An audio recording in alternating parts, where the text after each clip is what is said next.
तो आज हम बात करने वाले हैं 4 मेजर प्रॉब्लम्स के बारे में जो कि कहीं ना कहीं केले की खेती में होती हैं। तो उन्हीं के बारे में बात करेंगे, प्लस उससे कैसे आपको निपटना है उसके बारे में भी थोड़ा सा बताएंगे, उसका सलूशन भी बताएंगे।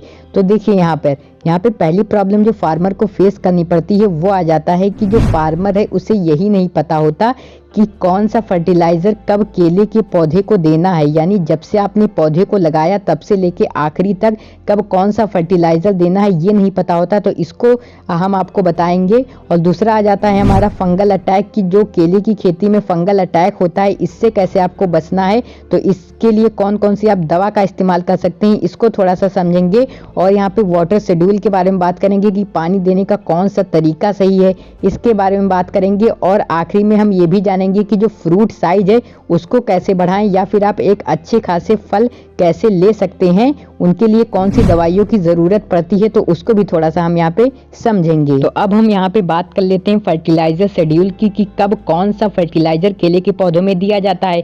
तो कहीं ना कहीं अगर मैं इस चीज़ को यहाँ पे एक्सप्लेन करूँगा तो काफ़ी लंबी वीडियो बन जाएगी, इसीलिए इसी वीडियो के डिस्क्रिप्शन में आपको एक लिंक मिलेगा, वो एक वीडियो का ही लिंक है जहाँ से आप ये पूरा सीख सकते हैं कि कब कौन सा फर्टिलाइज़र दिया जाता है। और जिन्होंने आपको ये बताया है वो भी कई दिनों से केले की फार्मिंग कर रहे हैं, केले की खेती कर रहे हैं, इसीलिए उनको इस बात का पूरा अंदाजा है, पूरा एक्सपीरियंस है।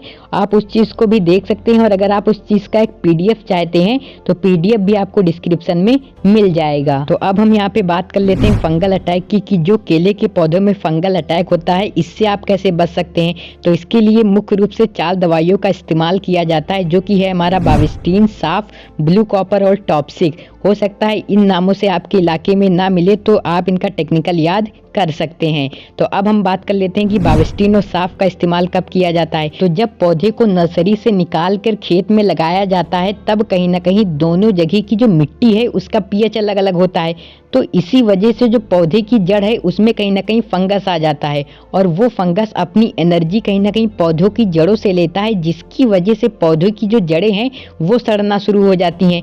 तो इस चीज़ से बचने के लिए कहीं ना कहीं आप बाविस्टीन और साफ का इस्तेमाल कर सकते हैं। इसका इस्तेमाल पूरी फसल चक्र के दौरान यानी पूरी फसल सर्कल के दौरान 15 से 20 दिन पे किया जाता है और जब भी पानी दिया जाता है फसलों को तभी कहीं ना कहीं इसका इस्तेमाल किया जाता है।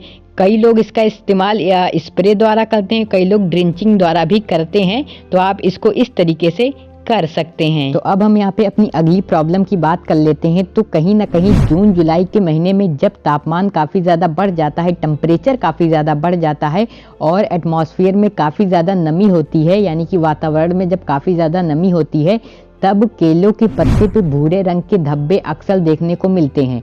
तो ये कहीं ना कहीं एक फंगस की वजह से ही होता है और इसी वजह से आपका पौधा खराब भी हो सकता है। तो अगर आप इससे बचना चाहते हैं तो आप इसके लिए कॉपर ऑक्सीक्लोराइड का इस्तेमाल कर सकते हैं, आप इसका स्प्रे कर सकते हैं।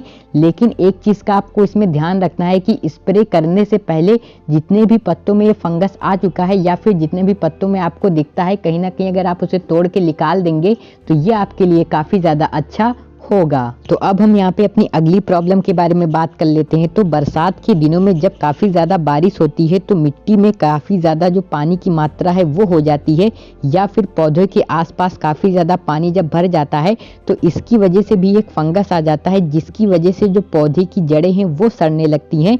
तो अगर आप इससे बचना चाहते हैं तो इसके लिए आप थायोफिनाइट मिथाइल का इस्तेमाल कर सकते हैं। इसको आपको बस स्प्रे करना है, पौधों की जड़ों के आसपास से आपको स्प्रे करना है, जिसकी वजह से जो पौधा है वो पूरी तरीके से ठीक हो जाएगा। और एक चीज़ और है कि अगर आप इसे स्प्रे करना चाहते हैं तो आप इसे 1 ग्राम 1 लीटर पानी में मिला के स्प्रे कर सकते हैं। तो अब हम बात कर लेते हैं कि केले की खेती में जो पानी देने का तरीका है वो कौन सा तरीका सबसे ज़्यादा अच्छा है। तो कहीं ना कहीं ड्रिप इरिगेशन काफ़ी ज़्यादा अच्छा है और इसे काफ़ी ज़्यादा फार्मर्स यूज़ करते हैं। इसमें कहीं ना कहीं आपको एक अच्छा खासा फ़ायदा मिल जाता है और अगर आप गूगल पे भी सर्च करते हैं तो उसमें भी यही बताएगा कि जो ड्रिप इरिगेशन है ये केले की खेती के लिए सबसे ज़्यादा अच्छा होता है। लेकिन अगर आप नॉर्मल तरीके से भी कर रहे हैं तो आप उससे भी कर सकते हैं, उसमें भी कुछ ज़्यादा नुकसान नहीं होता है, वो भी अच्छा होता है। तो अब हम बात कर लेते हैं कि जब भी केले के पौधों में जो फ्लावरिंग है वो होने लगती है, तो उस समय आप किन चीज़ों का इस्तेमाल करके एक अच्छा खासा रिजल्ट ले सकते हैं, यानी आपके जो फ्रूट का साइज़ है वो भी अच्छा खासा आए और आपको भी अच्छा खासा फ़ायदा मिले। तो इसके लिए कहीं ना कहीं आप कुछ फर्टिलाइजर्स का इस्तेमाल कर सकते हैं, जो कि है हमारा DAP 15 ग्राम, वाटर सोलेबल पोटास 2 ग्राम, यूरिया 5 ग्राम, सल्फर आधा ग्राम, मैग्नीशियम सल्फेट 2 ग्राम और नाइट्रोबर 2 ग्राम। ये जो आंकड़ा मैं आपको बता रहा हूँ ये कहीं ना कहीं एक पौधे के लिए है, तो आपके जितने भी पौधे हैं आप उसको उस तरीके से मल्टीप्लाई कर सकते हैं। और जो इसमें नाइट्रोबर है, हो सके तो आप इसका इस्तेमाल ज़रूर करें, क्योंकि इसके अंदर नाइट्रोजन, कैल्शियम, बोरान ये सब होता है, और कैल्शियम और बोरान जो है ये केलों के पौधों के लिए काफ़ी ज़्यादा ज़रूरी होता है। तो आप इन सब चीज़ों को एक साथ मिलाकर कहीं ना कहीं जो पौधे हैं उनसे 9 इंच की दूरी पर डालकर एक अच्छा खासा फ़ायदा ले सकते हैं। और अगर आपके मन में अभी भी कोई सवाल उठ रहा है, कोई क्वेश्चन है, तो वो आप नीचे पूछ सकते हैं। तो मिलते हैं किसी अगली वीडियो में, तब तक के लिए जय हिंद, जय भारत।